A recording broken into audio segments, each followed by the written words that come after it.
terus lah.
Dalu ya, selamat menunaikan maulid dan maulid kalau di Jawa itu namanya muludan, kalau di tempatku ya di musola itu ada apa istilahnya, dibaan apa itu ya kalau di tempatku. Ini momongan lagi pada ikut mau muludan ya. Sekali lagi di dunia persepak bolaan lagi berkabung ya di Malang, Stadion Kanjuruhan Malang. Kemarin Sabtu Arema versus Persebaya ya dengan berakhir ricuh. Kalau menurutku ini ya terima atau enggak terima, mungkin ini sudah takdir dan perjalanan hidup bagi korban yang sedang mengalami. Emang berat, sungguh berat, tapi bagi konten kreator yang suka nambah-nambahi, yang ada yang menyalahkan sisi kanan sisi kiri ya, kembali lagi ini mungkin sudah takdir dari Sang Kuasa ya. Kita tidak bisa berkata apa-apa. Semua sudah berusaha semaksimal mungkin dan ini pun sudah terjadi ya. Itu di dunia perpolitikan ya, Partai Nasdem yang mengumumkan lah Bapak Anies Baswedan, ex gubernur DKI Jakarta ya, yang dengan ya kata-katanya yang begitu manis lah, yang bagi pendukungnya ya selamat berbahagia. Aku pribadi pun ya mengucapkan selamat kepada Bapak Anies Baswedan yang sudah diusung Partai Nasdem ya. Kita sih ya fair-fair aja lah ya, nggak usah terlalu fanatik ya. Toh lagian yang punya jabatan mereka-mereka, kita pun hanya rakyat kecil yang hanya dibutuhkan suaranya saja. Oke, lagi di video awal tadi, syukur alhamdulillah itu sudah adikku yang kedua. Dan intinya ya bapakku dulu menginginkan aku tuh untuk jadi mahasiswi, dan ternyata karena sekolahnya jauh melewati lampu merah hijau jadi ini iman kuat Imron lemah. Nah itulah aku jadi gagal untuk mewujudkan impian bapakku, dan akhirnya diwujudkan oleh adikku yang kedua. Meski tertatih-tatih mungkin berapa ya, 8 atau 6 tahun ya adikku ini kuliah, bukan karena kededelannya, enggak, karena faktor ekonomi ya. Nih aku ada koperasi Sega, Asega, Bapak Sega ini ya. Kembali lagi aku adikku sudah tidak berurusan dengan koperasi ini ya. Ada pihak-pihak ketiga yang menyalahgunakan koperasi ini ya. Ini ya tolong pahami kata-kataku ya. Ini untuk edukasi buat kita semua ya. Karena ini pun sudah aku alami dan ya sempat tegang juga. Adikku pun sempat sampai menggosok senjata tajam mau menggorok. Untung aku bisa mengendalikan dan aku kasih pengertian. Alhamdulillah bisa tak reda. Storynya begini ceritanya. Dulu kan adikku yang kuliah pertama itu yang jurusan apa ya, ekonomi kalau nggak salah. Kalau yang sekarang yang lulus ini kan sarjana teknik ya, teknik sipil. Yang dulu tuh ekonomi. Pinjem di koperasi ini. Sekali lagi, aku nggak bermaksud untuk menjelekkan koperasi ini. Ada oknum tertentu ya, sekali lagi. Nah, di situ adikku pinjem kalau nggak salah 10 juta dengan jaminan VGR Orange 98 ya. Ini peristiwa sebelum aku dirawat di RSJ. Nah, pinjem bawa pulang, baru berjalan beberapa meter itu tasnya disilet, uangnya lenyap. 10 juta belum digunakan apapun, uangnya raib. Nah, dari situ adekku otomatis montang-manting ya nggak bisa bayar apa itu cicilan. Mungkin baru dapat 2 atau 3. Debt collector datang ke rumah. Ini sih cerita versi adikku ya. Setelah kejadian ada ini, baru cerita semua. Terus di situ motor ditarik. PGR 98 kalau nggak salah itu ya. Ditarik dan kebetulan yang bawa itu adikku yang pertama. Dikasihkanlah PGA ini karena ya merasa bersalah karena emang kenyataannya seperti itu, nggak bisa bayar ya ditarik ya. Waktu itu juga dikasih kwitansi, udah clear lah. Dikira udah clear ya. Ya emang harusnya udah clear, barang bukti jaminan ditarik. Terus di situ dikasih kertas kalau ini maksudnya udahlah dengan ditariknya jaminan utang piutang pun lunas ya. Nah, oke udah toh clear. Nah, 9 tahun kemudian nih datang surat ini. Ada debt collector 3. Ya tepatnya 2000 berapa ya. Barusan kayaknya 3 tahun atau 4 tahun ini. Aku posisi di rumah, adikku kerja, nggak ada orang di rumah. Aku didatangi debt collector 3. Ya keker-keker gitulah, sangar-sangar. Tahu sendirilah debt collector ya. Pasti juga punya pegangan itu yang mistik-mistik itu ya. Karena aku merasakan waktu itu dadaku tuh getar sekali ya. Bukan karena takut, enggak. Ini ada sesuatu yang mistis. Karena kata orang-orang di rumahku tuh banyak yang mistis ya. Setiap orang yang tidur di sini, misalnya teman adikku, anakku, itu pun banyak merasakan. Nah, datangi debt collector 3. Bapak akhirnya ada. Nah, seperti itu ya, sambil bentak-bentak lah. Nggak ada kerja. Intinya nih si debt collector ini meminta aku untuk membayar sedikit dulu. Waktu itu diminta 1.500.000. Nggak ada pak, saya kalau 1.500.000 buat makan aja, untung-untungan, aku bilang seperti itu. Tambah ngegas lagi.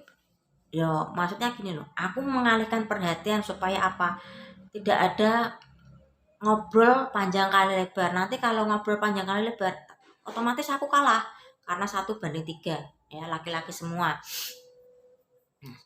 Bagaimana caranya aku mengalihkan perhatian dan orang ini cepat pada pulang. Nah, nggak ada, intinya debt collector minta yo bayar sithik-sithik sik 1.500.000 kena ono. Nggak ada Pak. Aku lah piye kok ora ono wong apa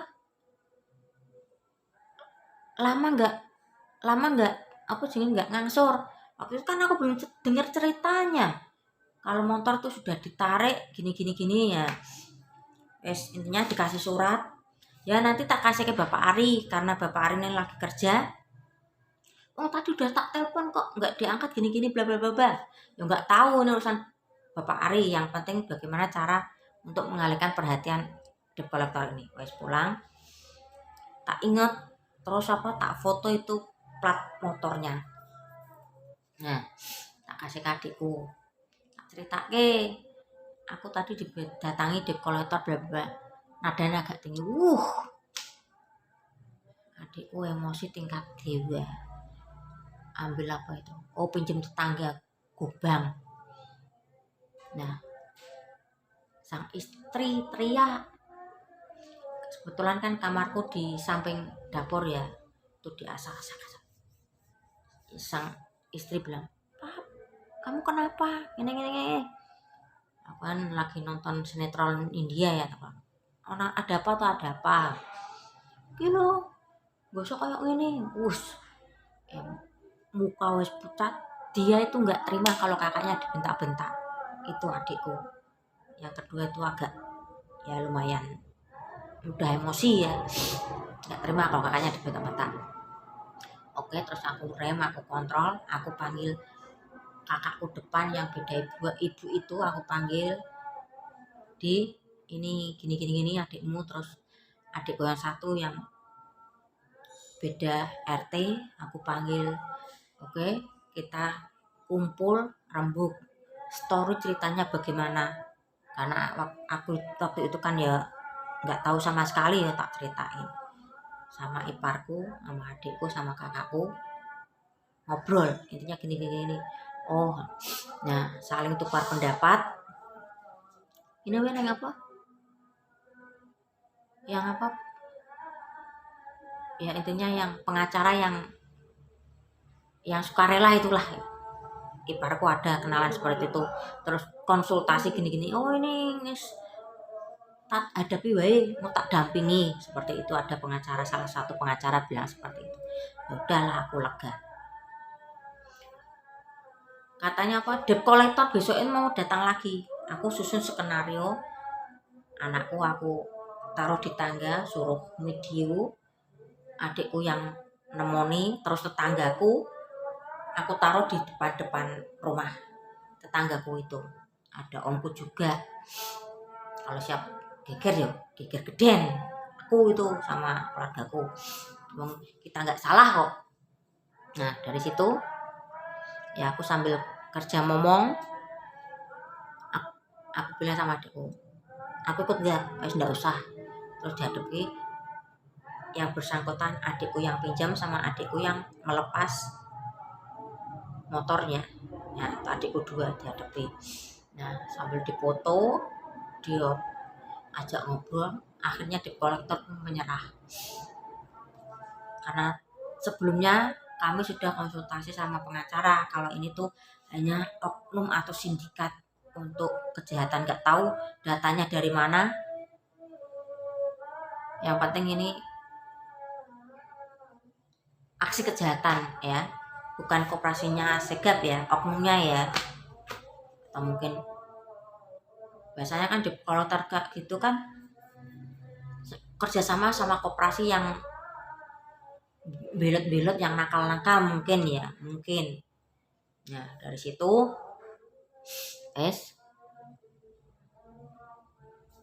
akhirnya clear. Kalau Emma dapat surat peringatan sebelumnya kan 2 atau 3 bulan yang lalu tuh, kalau misalnya belum bayar. Ini 9 tahun, bayangkan ya. Sempat panik juga, ibuku pun ya sempat tegang juga, apalagi yang bersangkutan ditagih 9 juta. Bayangkan uang dari mana.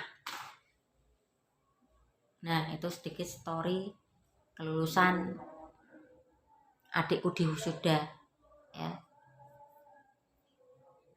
Ya setidaknya alhamdulillah lah, meski adikku ini ya menikah sendiri, kuliah sendiri, aku kasih jempol 2 buat adikku ini. Bukannya terlalu bangga, enggak, pengorbanannya ya. Meski pulang kuliah aku di kamar maupun udah tidur atau belum tidur, pasti pintu dibuka bagaimana perkembangan kakaknya ini, adikku ini yang lumayan dekat sama aku ya daripada yang satu, karena beda rumah mungkin. Setelah pulang setengah 9, jam 9 pasti buka pintu dulu. Waktu itu belum punya istri pun seperti itu, buka pintu kakaknya udah tidur apa belum itu. Karena ini ya adikku juga yang menyekolahkan aku di RSJ. Mungkin dulu kakaknya garang, kalau ibarat seperti film Ipin Upin itu Kak Ros ya. Dengan kejadian mau masuk RSJ itu kok jadi lemah, kok jadi pendiam, itu mungkin ada apa ya, keanehan atau sesuatu yang ini bukan kakakku. Dulu kakakku tuh nggak seperti ini, garang. Mungkin pendapat adikku tuh seperti itu. Nah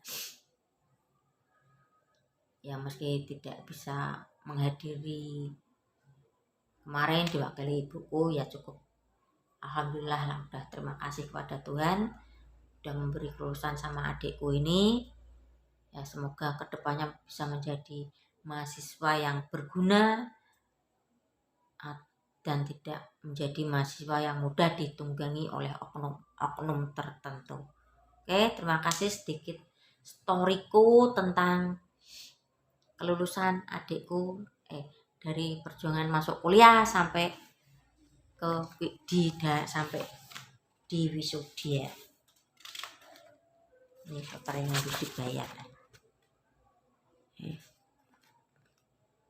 Gila ndak?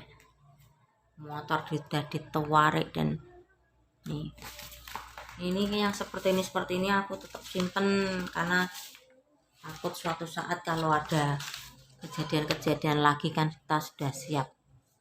Dan alhamdulillah udah clear, nggak keluar uang sepeser pun. Di kolektornya pun udah gonta-ganti yang datang ke rumah waktu itu. Oke.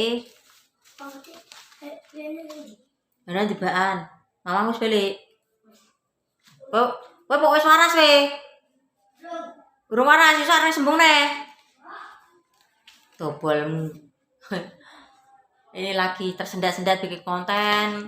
Kemarin tuh kayak meriang kayak rombongan besan, dari anakku, aku, Windy momongan pertama, Casey momongan ketiga, Hana momongan keempat, Farah momongan kelima, dan yang tadi laki-laki itu mendemnya karena apa aku bilang mendem, nekat nggak mau sekolah sampai 1 minggu, sampai ayahnya mau udah minta cabut dari kepala sekolah. Terus aku jelang 1 hari ke sekolahan untuk ya minta pengertiannya lah, karena isi anak mungkin ya lagi bandel-bandelnya, dan akhirnya pihak sekolah pun bisa memberi pengertian, akhirnya masih bisa sekolah. Senang ya, meski bukan anakku sendiri tapi itu anak itu masih punya masa depan yang panjang ya. Meski sekarang lesnya keluar, ngajinya jarang, padahal orang tuanya tuh hanya minta 3 tuntutan, sekolah, ngaji, les, itu aja. Anaknya nggak mampu, ya udah apalah kata ya, yang penting sekolah aja dulu, ngaji yo dangtek, kadang berangkat kadang tidak, wis. Aku kasih tahu sama orang tuanya nggak usah kasih tuntutan yang muluk-muluk, anakmu tuh nggak mau mikir berat-berat. Itu Agus tadi yang laki-laki sendiri, wah jatuh kemarin ini. Oke, terima kasih udah ngikuti storyku tentang sampai adikku menjadi mahasiswa. Di balik kebahagiaan pasti ada perjuangan ataupun kesedihan ya. Tetap jalan hidup ini Kalau kita merasa kalian atau kita masih merasa capek, udah berusaha sana sini masih belum beruntung, ya ikuti aja skenario dari Tuhan, jalani aja skenario dari Tuhan ya. Begitupun aku untuk saat ini, ya udah gitu aja. Oke,